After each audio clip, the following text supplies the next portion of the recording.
کابل زمستان سال 1379. تصور کن شبی تاریک در کابل است. هوای سرد زمستان در کوچه های خالی می پیچد. سربازان در پست‌های بازرسی خواب‌آلود ایستاده‌اند و در کاخ ریاست جمهوری چراغ‌ها هنوز روشن است. در اتاق کوچک نور محمد ترکی، مردی که روزی رویای ساختن افغانستان نوین داشت، روی صندلی نشسته و فکر می‌کرد آینده در دست اوست. اما درست در همان لحظه نزدیکترین همحزبی‌اش حفیظ الله امین در اتاق دیگر نقشه مرگ او را میچید. چند ساعت بعد صدای خفاهای شلیک در دیوارهای کاخ پیچید. سکوت سنگین بر شهر افتاد. مردم صبح روز بعد شنیدند که رهبرشان دیگر زنده نیست. هیچ کس نفهمید چرا، اما همه حس کردند بوی خیانت در هوا پیچیده است. این فقط آغاز بود. چند روز بعد در مرزهای شمالی افغانستان صدای مهیب غارش تانک‌ها زمین را لرزاند. ارتش سرخ شوروی، یکی از بزرگترین قدرت‌های نظامی جهان، وارد خاک افغانستان شد.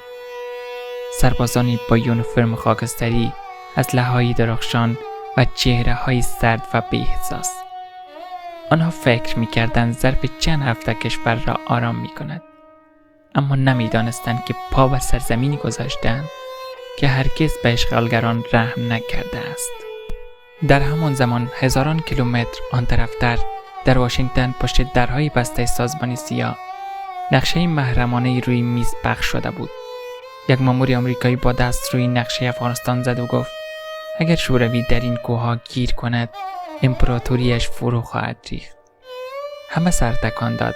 تصمیم گرفته شد باید شوروی در افغانستان گرفتار شود، همانطوری که آمریکا در ویتنام گرفتار شده بود. پاکستان هم مهره اصلی این بازی بود. ژنرال ضیاءالحق با چشمانی تیزبین نقشه را نگاه میکرد. او فهمید این فرصت طلایی است تا پاکستان نفوذش را در افغانستان تثبیت کند. پلهای عربستان، اسلحه‌های آمریکا و آموزش‌های سازمان اطلاعات پاکستان یکی یکی وارد افغانستان شد، اما این کمک‌ها عادلانه تقسیم نشد. بیشترش به دست کسانی رسید که اسلام آباد می‌خواست قدرت بگیرند، مثل حزب اسلامی حکمتیار. همین بذر اختلاف بعدها جنگ‌های داخلی خونین را کاشت. حالا تصور کن مردم عادی افغانستان در همان روزها چی می‌دیدند. یک کشاورز در قندهار صبح زود از خواب بیدار می‌شد و می‌دید تانک‌های غریبه از میان مزارعش عبور می‌کنند. یک مادر در بدخشان بچه‌اش را در آغوش می‌گرفت و صدای بمب‌ها را می‌شنید که خانه همسایه را ویران می‌کند. یک نوجوان در ننگرهار تفنگ به دست می‌گرفت چون جز جنگیدن راهی برای بقا نمی‌دید. در همین زمان در عربستان دلارهای نفتی آماده شد. به نام جهاد پول و نیرو فرستاده شد. جوانانی از گوشه و کنار جهان عرب به افغانستان آمدند، نه فقط برای جنگیدن با شوروی، بلکه برای صدور یک ایدئولوژی.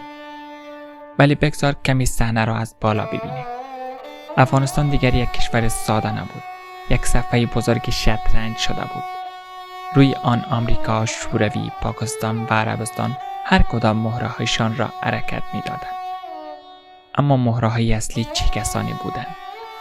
مردم عادی، کشاورزی که زمینش زیر شن تانک نابود شده بود، مادری که فرزندش را در بمباران از دست داده بود، کودکی که در کوههای هندوکش با تفنگ بزرگتر از قد خودش به جنگ رفته بود.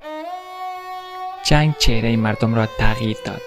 نسل‌ها را از هم برید، خانه‌ها ویران شد، میلیون‌ها نفر آواره شدند.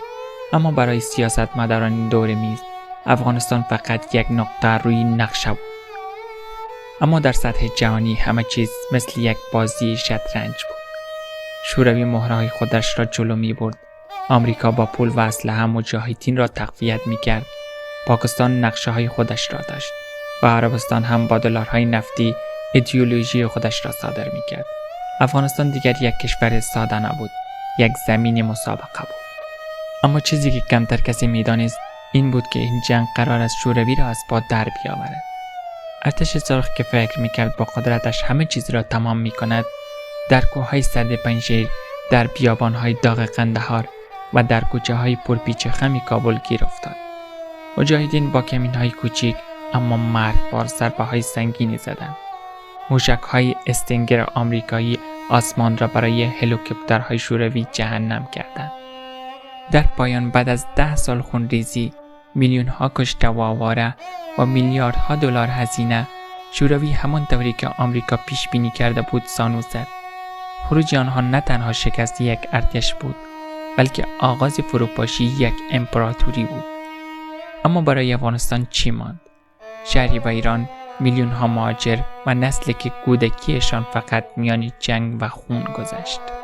این است پشت پرده جنگ شوروی در افغانستان، جنگی که فقط جنگ سربازان نبود، بلکه جنگ سیاست، خیانت و معامله‌های پنهانی بود.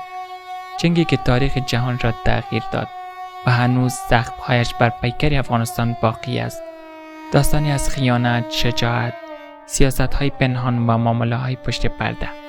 حالا سوال من از شما: اگر آمریکا و پاکستان وارد این بازی نمی‌شدند، آیا افغانستان امروز سرنوشت دیگری داشت؟ نظرتان را در کامنت ها بنویسید، چون در قسمت‌های بعدی پرده‌های تاریکی دیگری را از تاریخ افغانستان برملا خواهیم کرد.